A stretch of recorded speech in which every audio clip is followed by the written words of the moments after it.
Hi, I'm Shiv. And I'm Chitra. We are the co-hosts of this show, Software People Stories. We're happy to bring you stories of people associated with software as makers or consumers. In every episode, we talk to people on their own personal and professional journeys, their interests and approach to work and life in a free-flowing conversational format. We hope that you will be able to draw your inspiration from their experiences and insights. These podcasts are made possible by PM Power Consulting, who have helped individuals, teams, and organizations on their delivery excellence journeys.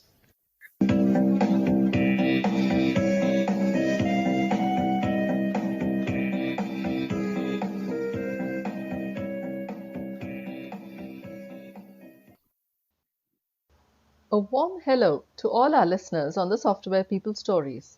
How often did you believe that your solution or product is simple to use? Can you really change a consumer's mind? And did you seriously think that your idea is worth something? Think again, or rather listen to our latest episode of the Software People Stories. This is a conversation between Jayesh Chakravarthi, co-founder and CEO of Recast Technologies, with Sivaguru from PM Power Consulting. Jayesh shares his views on change management through continuous understanding of a customer and also calls out his ideal of a good architect and how this individual is relevant in software architecture today.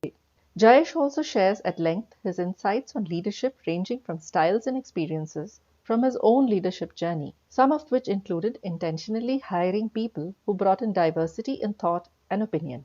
He also poses a thought-provoking question on who is a full-stack leader. Listen on. So welcome, Jayesh, to the Software People Stories. I'm thrilled to have you as probably the first person who also brings in aspects of how do you sell or convince people to use IT-based solutions. We normally start with the guest introducing oneself and then see how the conversation goes. Thank you, Shiv.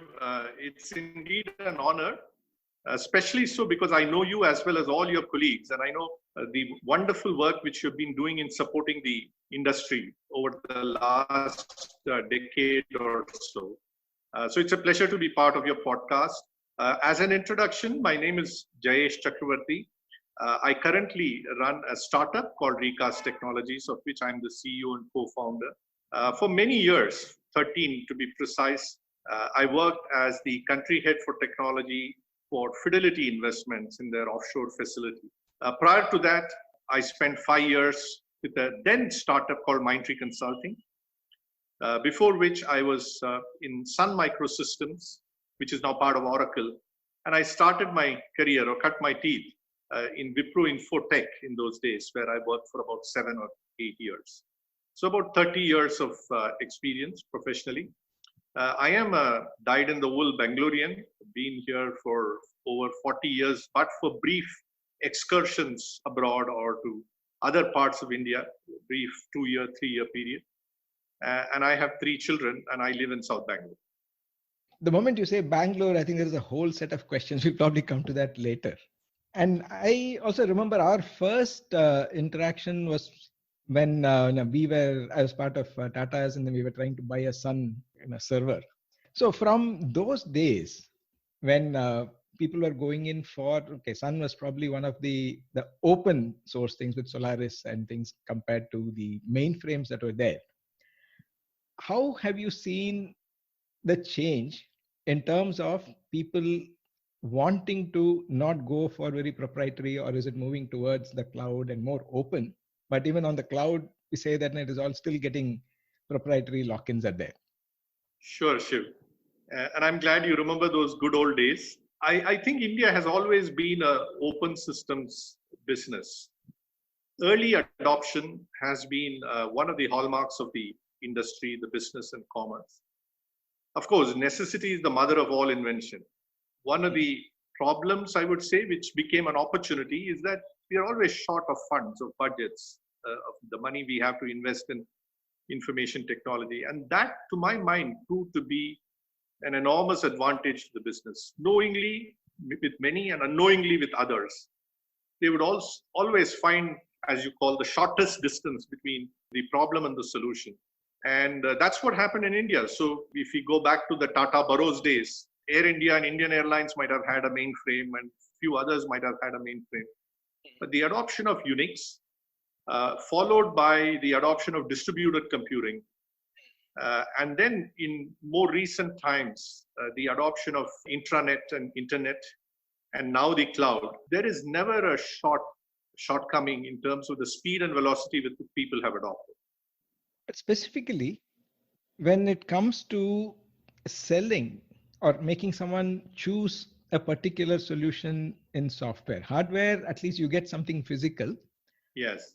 How have you handled it, or what kind of challenges have you seen then, and what kind of challenges with Recast, which is more as a service, not even probably software directly that you sell, right?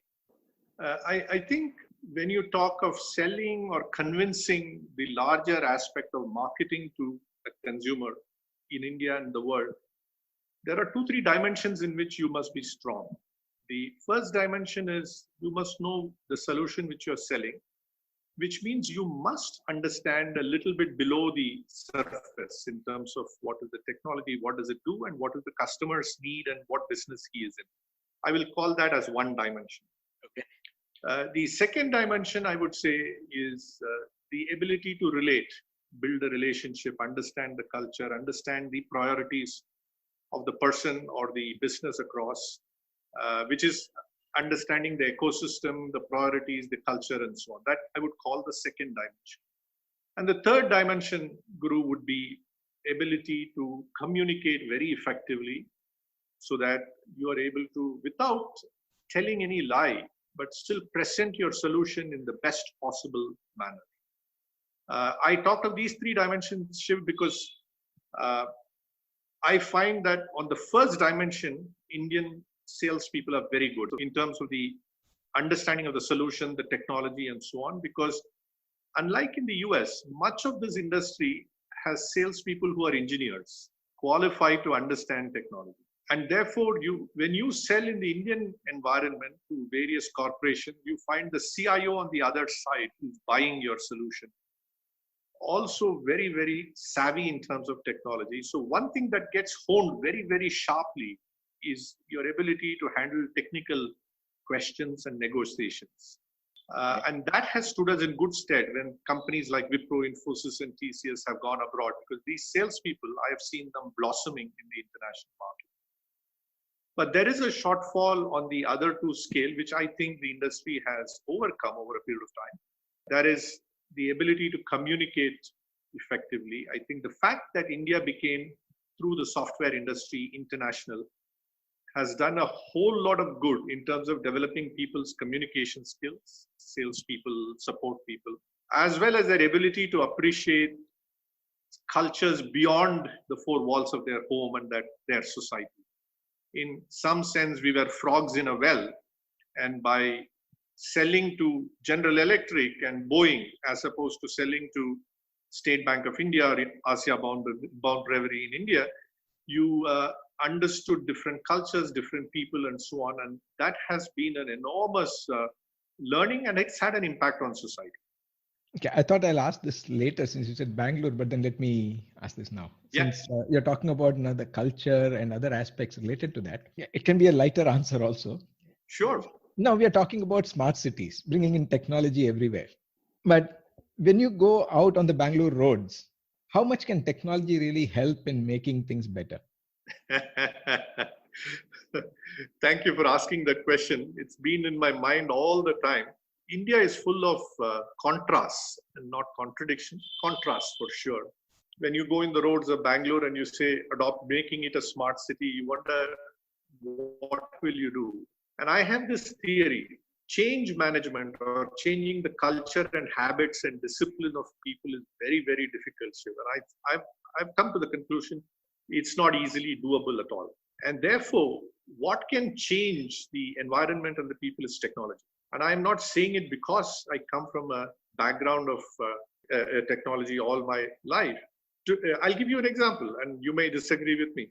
It is very hard for me to make Shiv or Jayesh or a driver or a Uber taxi driver become utterly disciplined in a matter of 6 months. He will be what he will be. He will honk.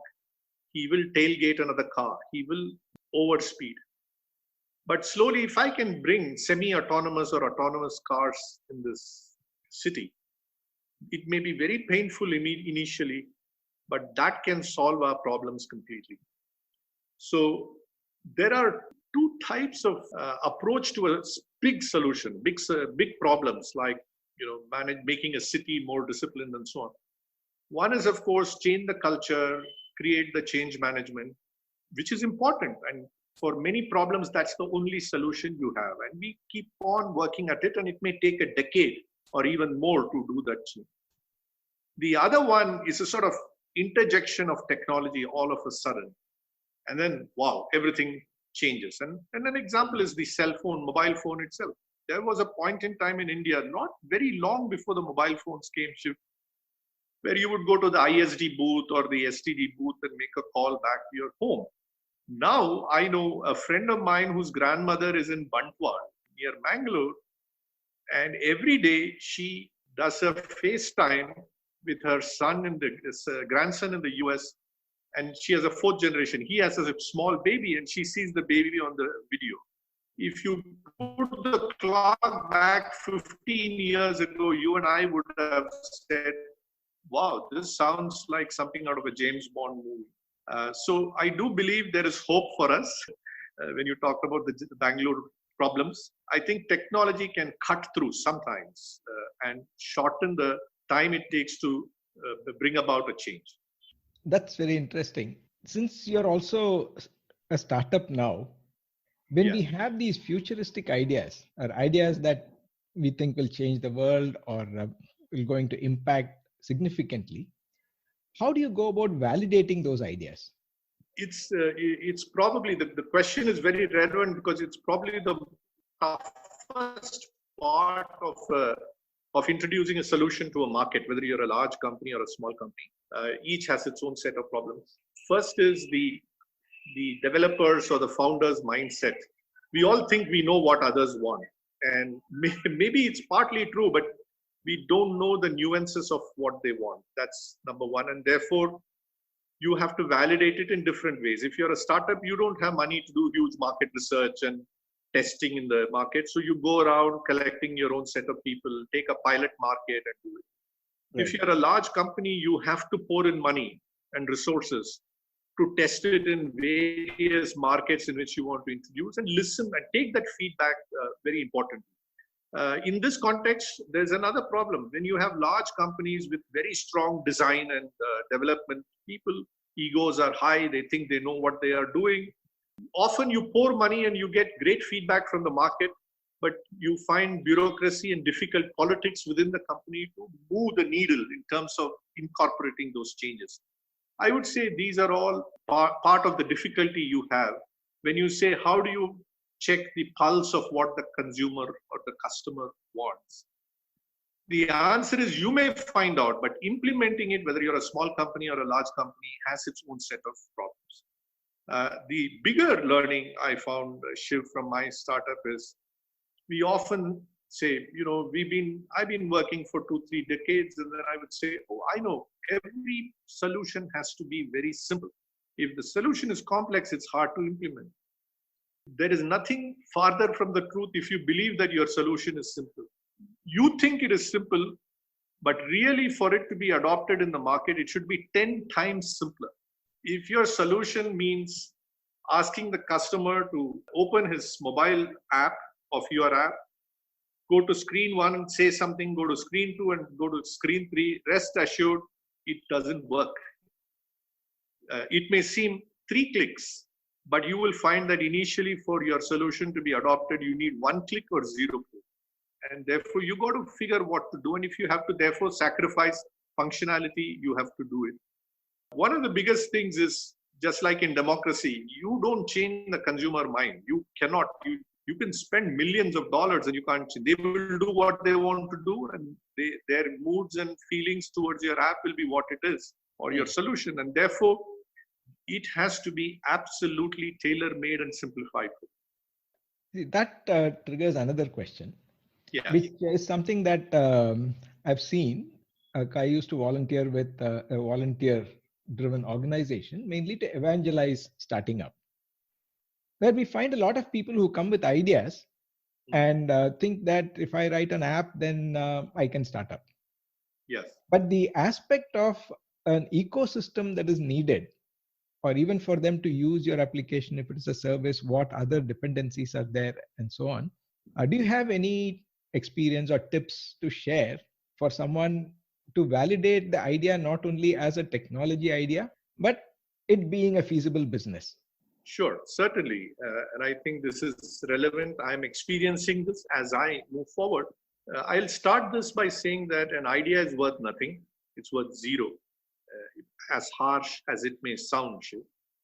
And an implementation of it in terms of an app, a solution, or a software is worth very little, maybe a delta. Ultimately, adoption of it, where the customer says, hey, I love it, or I like it, or okay, I will try it. Any one of these graded answers is what you are looking for. And the question is, how do you reach this point? There are many things that needs to be done, both from a technology solution as well as management point of view, as I understood. First, I would say if you are a startup and you are very strong in technology, have multiple co-founders. Do not think that you will solve the world's hunger problem with your coding. Without your coding, the business won't go anywhere. The startup won't go anywhere. Granted, accept it. But have people who have a contrarian view, contrarian experience of a different sort, who can then challenge you and say, this might be a fabulous set of Python code, and it's worth absolutely nothing for me. It's worthless. You might have used all the great principles of coding, but you can keep and play with it yourself. You need people like that. So first thing I would say in a startup is have people with different mindset and different experiences and different points of view. And then you need a leader, because it will sometimes be very generous, gentle fights. Sometimes it gets nasty, but that's where leadership comes in to say, you make everybody at the end of the day shake hands and have a beer and feel happy and go back home satisfied. Shiv, the second aspect of this is change management. I have concluded that although it sounds very vague and therefore people may brush it off, one must understand what it is and give it all the weight and respect it is due. Because to me, change management in selling a solution to a customer or being successful in selling your product is probably 10x tougher than developing technology. There's only one exception. If the technology is an extraordinary breakthrough technology, for example, Sony came up with Walkman. And one of the important things we all learned from that is it was such a breakthrough technology that no market research could have told you that there was a need. They converted a desire into a product. So there are outliers and exceptions like that. Maybe the iPod could be one such thing, or maybe Apple could fall into that category. But for many startups where you use existing cutting-edge technology, change management is important, which means you got to have people who are all the time checking out how the consumer, the relevant consumer of your solution is using it. Do they use it? Do they not use it? And constantly give feedback to your technology people to say, provide it in a way it should be done. And the third part, and a little technology related, when you're a startup, you somehow forget the bigger architecture of your solution and look to provide what will work immediately.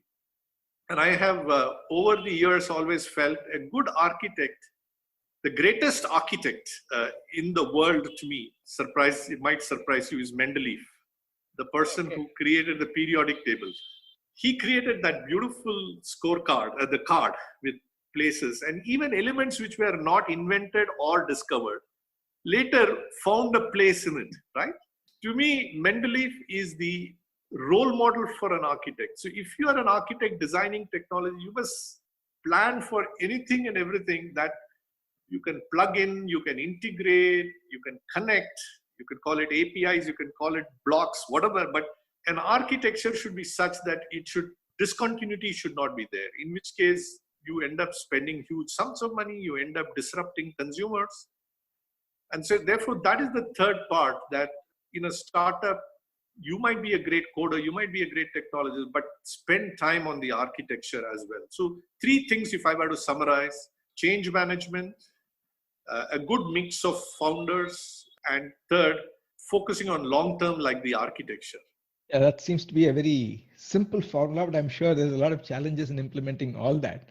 And I would like to dwell a little deeper on the first one when you talked about Yes. change management. From Yes. your own experience, you've been in small companies that grew, and then you've been in GICs, now in a startup. So the few aspects related to change management, or at least taking the organization with you as a leader, where the demands from the market or from your customers could be different. Suddenly, something that was a very small team has become a big team, or the other way. How do you handle those kinds of changes? And I think this is important, especially in the context of the industry we come from. Although it is much hyped, leadership is an important aspect of success, no question at all about it. I think people, management gurus and consultants have done a disservice to it by talking too much about it. So there is more talk than practice, which is the problem. But otherwise, leadership as a core value in a professional environment is very, very, very important and can mean success or failure. And the first aspect of it, Shiv, is that leadership has to be very flexible, meaning the type of leadership you bring in an industry like manufacturing and what you bring in software services are all very, very, very different. In fact, it's quite possible that a successful leader in one will be an utter failure in the other. And I say this because if you look before our software industry came into being, you found the larger than life leaders. Whom can I think of? You had Sumant Mulgonkar, as thought of very highly, the head of Tata Motors, then called Telco. Rusi Modi, head of Tata Steel or called Tisco, and so on. People who knew how to manage large labor force, generate productivity out of them, handle union-related issues, handle issues of managing a large blue-collar workforce. And that was an expertise in itself. And one must give them enormous credit, salute them for what they did. But I dare say, if you move that same person into or a Wipro to, because now the leadership requirement in this is totally different. You now have a set of intellectual people who are generally competitive, ambitious, interested in the pursuit of knowledge, interested in proving themselves. And therefore, there is a fundamental difference in the psyche of a worker, if I may call, in a software industry versus a manufacturing industry. And it took a while for our leaders in the software industry to understand that sometimes benign neglect helps a lot more than pesky interference. So you don't need to have everyday morning meetings at 7:30 and say how much lines you've coded, what is your productivity, why have you not followed up on this, why have you not done that? That's disastrous. People have understood this, and I'm only pointing to a problem which existed largely in the past, but perhaps in pockets now, that you let people be because they are ambitious and they're capable, and then you steer them in terms of making them understand context, making them understand customers, businesses, motivating them. And I talked about 3 dimensions, right? Competency, communication, culture. Strengthening them in areas which our engineering colleges and computer science, our education system as such does not provide. Therefore, the leader has to be very different. In fact, on a lighter note, one of the areas which I would focus on as a leader is how to give them the bigger context. And people would say, what does bigger context mean? It's like the good old surgeon coming out of the operation theater and saying, oh, the operation was absolutely successful, but the patient is dead. Is a project management mentality to my mind, that I have completed my project and let's all celebrate. But you know what? This project is part of a bigger project which has gone under, and the customer is very unhappy. That's a context setting exercise to say, don't celebrate what you have done. You are a microcosm of a larger solution which is being created, etc. That's an example of a leadership principles have required to make this successful are very, very different from the past.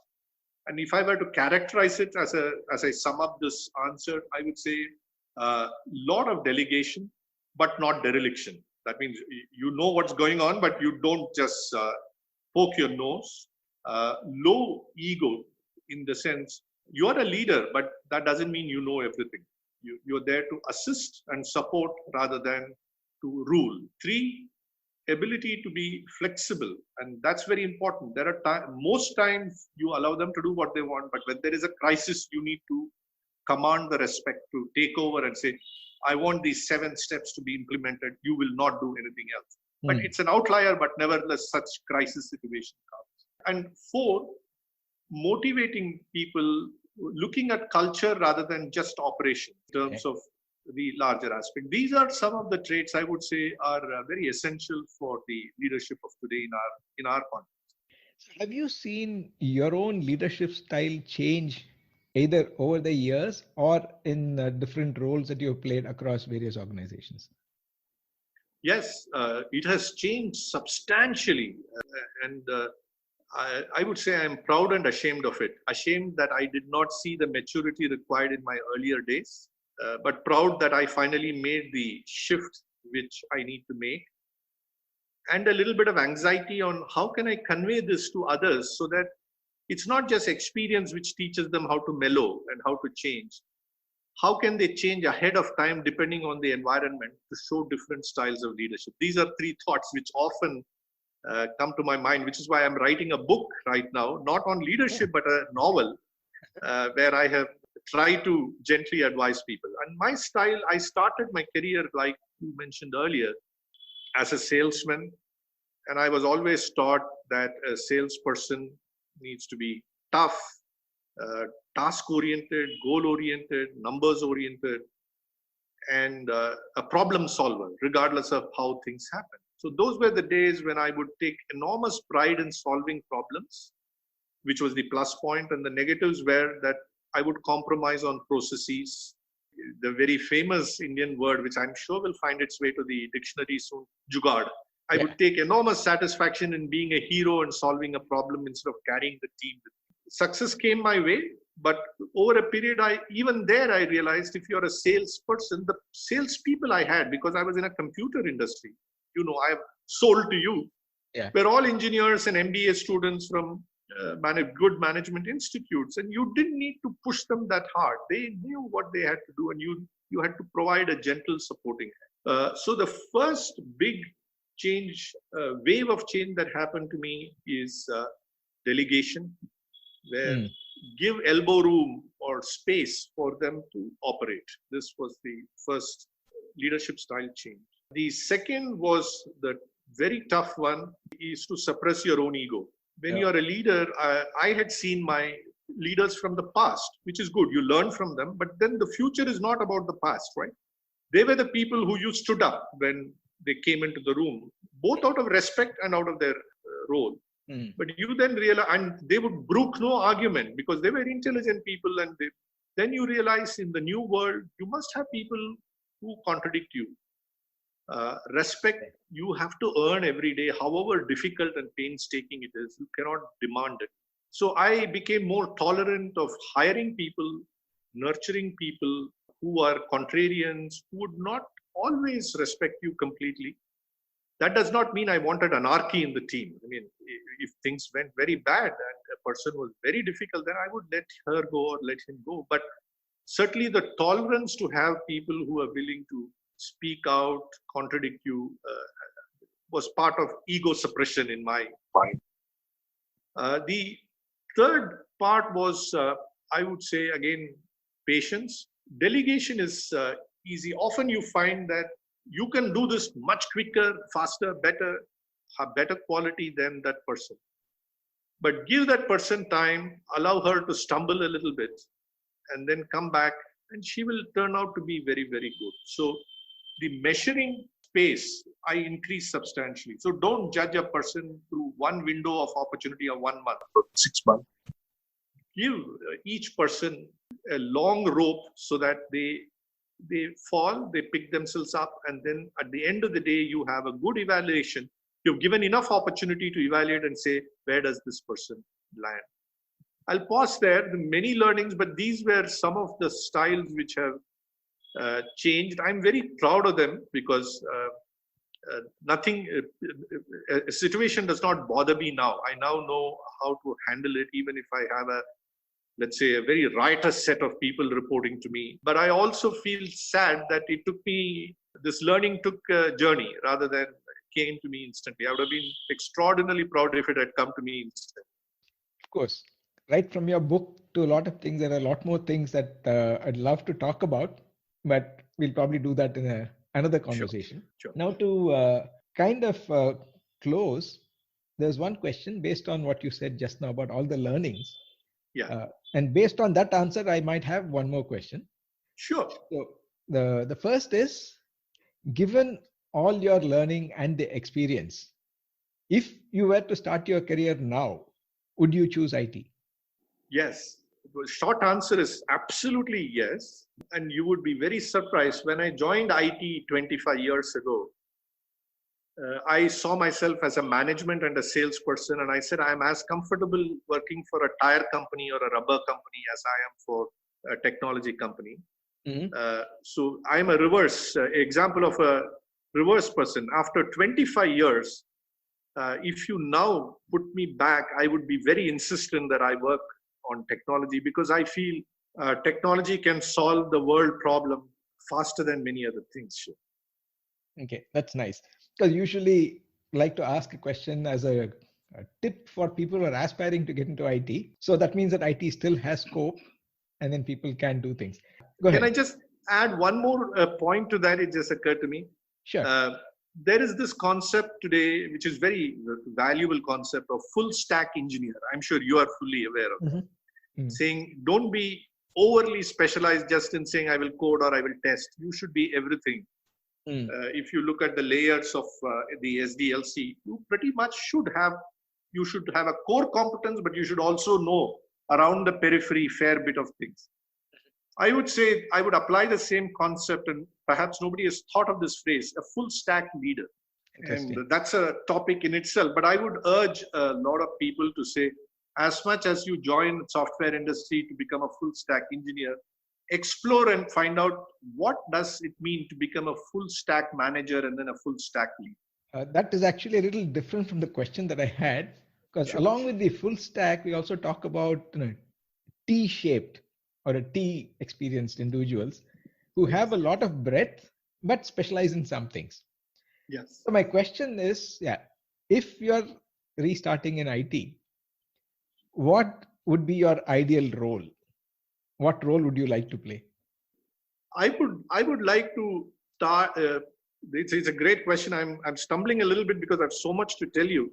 But to put it very in short, I would like to be a deep person who then goes to become a broader person. That means a mile deep and a few inch wide before becoming a mile wide and a few inch deep. This is again completely contrary to what I was when I graduated from my management and came, because I had told myself that I'm not a good technology guy. I'm not a good coder or a tester or an architect. My understanding of myself and others is different now. I believe we can compensate for lack of natural gift in terms of working hard, focusing on things, etc.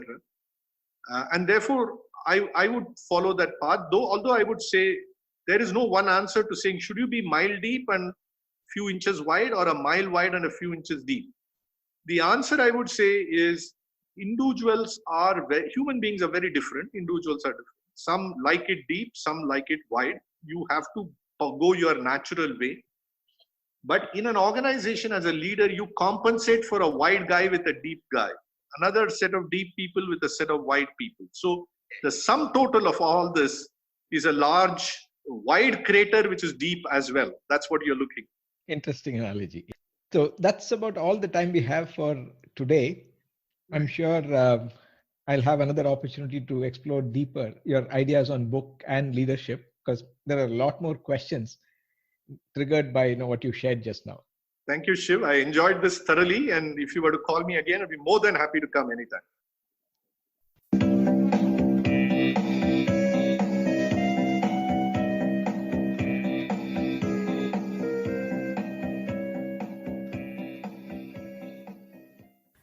If you like the show and would like to share your experiences with the community or know someone else who might want to do that, please get in touch with us at podcast@pm-powerconsulting.com. That is podcast@pm-powerconsulting.com. Please rate this show on Podchaser, Stitcher, iTunes, or any other podcast client that you find us on. Please also share our episodes with your friends and others in your network. If you or anyone you know would like to be featured on our show, do write to us at this email address: podcast@pm-powerconsulting.com.